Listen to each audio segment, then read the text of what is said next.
Second chances are all about the opportunity to do something better, or with a renewed understanding and wisdom.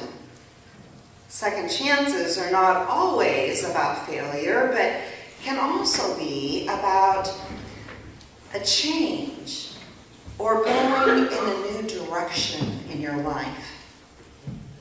I remember when my beloved grandfather died.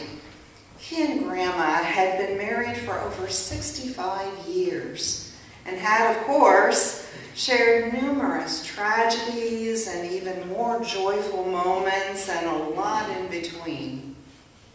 Of course, Grandma was heartbroken. They had a strong and loving marriage grounded in their Christian faith. But over a couple of years, I began to see changes in her. She decided to embrace a new sense of independence and made life-changing decisions all by herself. And while she asked advice, she did what she thought was best for her. She made new friends and seemed to enjoy kind of a new sense of freedom and being. It's not that she didn't miss Grandpa, it's that she saw this time as a second chance to experience new things. I asked another member of our congregation to share with us some thoughts about second chances, and if Kathy could come forward, I'd like her to share one of her stories.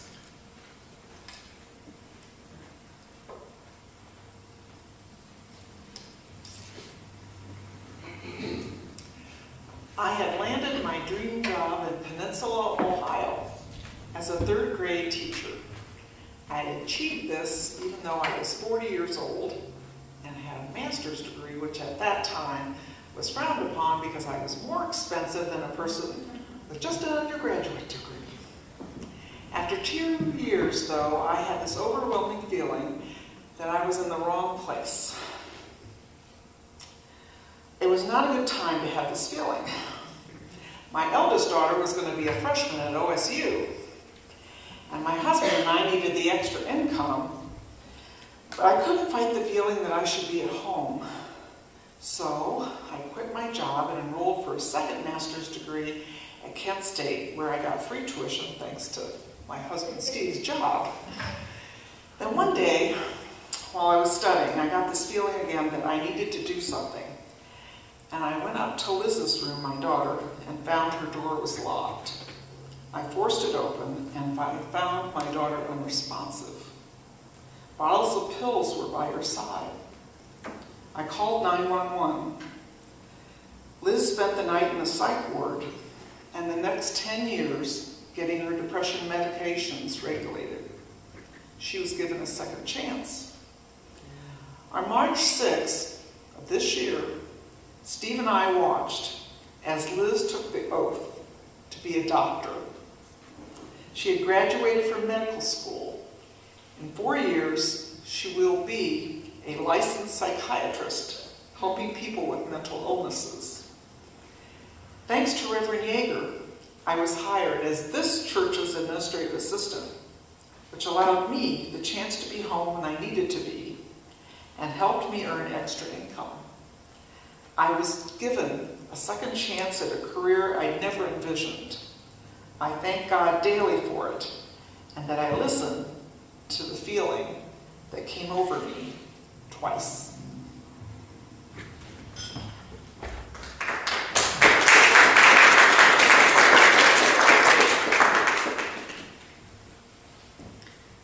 As I shared last week,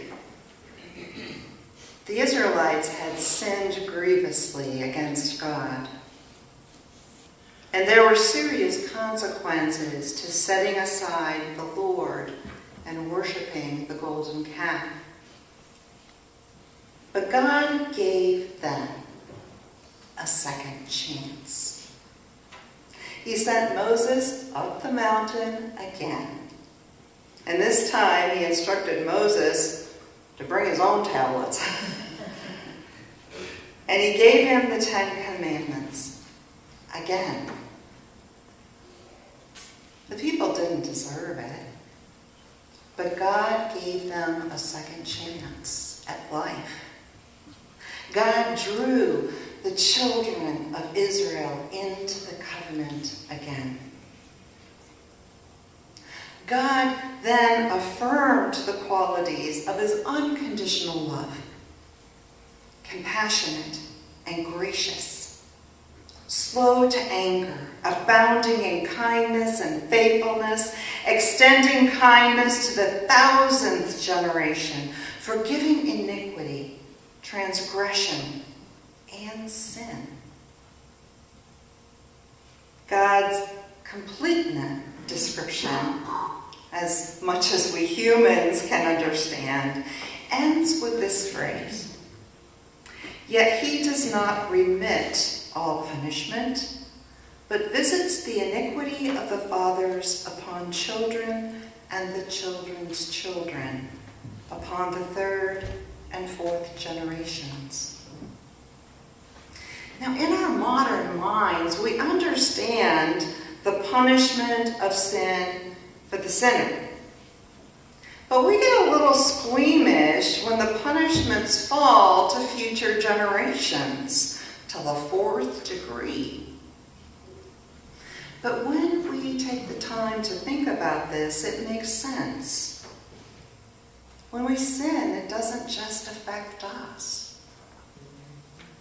Sin, like love, is like a stone thrown into a still body of water, and there's a rippling effect. The circles get wider and less discernible, but they are there. The sin of one generation influences the next, and often the next, and maybe even the next. Think of the sin of prejudice and how it is often passed from one generation to another. Prejudice against dark skin, sexual orientation, those enslaved in poverty, or those who just live on the other side of town. That's all sin. And when that immorality is passed down, so will the punishment until someone is brave enough to stop the cycle. It's not that God is holding a grudge against the first sinner. It's that we sometimes remain in unexamined sin, and sin brings brokenness, suffering to others, and suffering to self. But God is incredibly generous in giving us second chances to go in a new direction or continue in the direction we were going with new insight and new wisdom. Just before Jesus' trial and death, his disciples promised to stand with him, and Jesus told them that they were all going to flee. And not only that, but that his closest disciple, Peter, would actually deny even knowing who he was. Peter, of course, protested. He loved Jesus with all his heart. He was loyal. He knew that Jesus was Messiah. But later that night, Peter not only denied Jesus, but denied him 3 times. But following the resurrection, Jesus had a very intimate conversation with Peter, which probably didn't start out very comfortable. Peter knew the depth of his sin, and now he stood or knelt before the resurrected Christ. And Jesus asked him, not once, but 3 times, Simon, son of John, do you love me? Jesus gave Simon Peter a second chance. And upon that second chance, Jesus began building his church. Yeah. So I'd like to encourage all of you to look at your own life story and mark the second chances that you've been given. I know I have a lot. They might be a second chance at life itself, or a renewed relationship with God, or restoring a damaged friendship or a damaged marriage, or finding a new lease on life by following God's leading. Or it could be a second chance at the resurrection of your very own spirit. We all have these experiences, large and small. We all get second chances for which we can thank God and about which we can share with others who are struggling. Our God is the God of second chances, and that gives us hope.